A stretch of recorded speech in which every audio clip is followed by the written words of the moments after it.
ایک مرتبہ ایک صحابی رضی اللہ تعالیٰ عنہ حضور صلی اللہ علیہ وسلم کی خدمت میں حاضر ہوئے اور اپنی پریشانی اور بھوک کے بارے میں بتایا تو حضور صلی اللہ علیہ وسلم اپنے گھروں میں اپنے ازواج کے پاس گئے، اپنی بیویوں سے پوچھا کہ گھر میں کھانے کے لیے کچھ ہے کیا، اگر کچھ ہوگا تو لے آؤ۔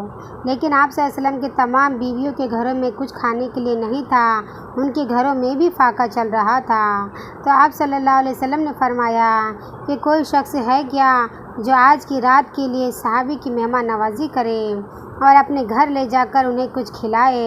تو ایک انصاری صحابی نے عرض کیا، یا رسول اللہ، میں مہمان کی مہمان نوازی ضرور کروں گا۔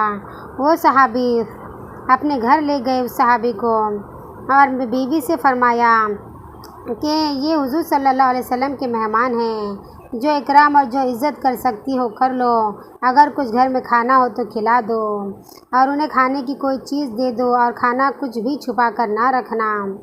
بیوی نے کہا، خدا کی قسم، بچوں کے لیے کچھ تھوڑا سا رکھا ہے، گھر میں کچھ بھی نہیں ہے۔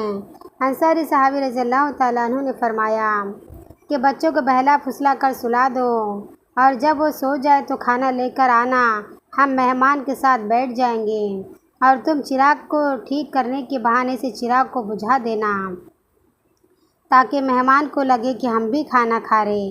گھر میں کھانے کے لیے کچھ نہیں تھا، بس اتنا کھانا تھا کہ ایک مہمان کھا سکے۔ تو صحابی اور ان کی بیوی نے کچھ کھانا نہیں کھایا، لیکن مہمان کو کیا لگا چراغ کی بجھنے کی وجہ سے کہ صحابی اور ان کی بیوی بھی کھا رہے، لیکن حالانکہ وہ نہیں کھا رہے تھے کیونکہ کھانا اتنا تھوڑا تھا کہ صرف ایک مہمان کھا سکے۔ تو بیوی نے ایسا ہی کیا اور دونوں میاں بیوی بچے بھوکی رات گزارے اور مہمان نوازی کی یہ ادا اللہ تعالیٰ کو بہت پسند آئی۔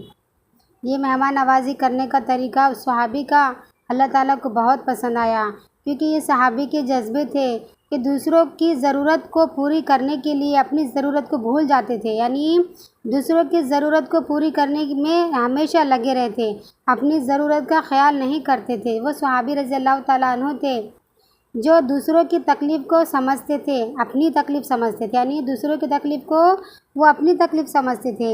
اسی لیے اللہ نے انہیں جنت میں اعلیٰ سے اعلیٰ مقام عطا کیے اور دنیا میں بھی عزت عطا فرمائی، قیامت تک کے آنے والے انسانوں کے لیے ان کو نمونہ بنایا۔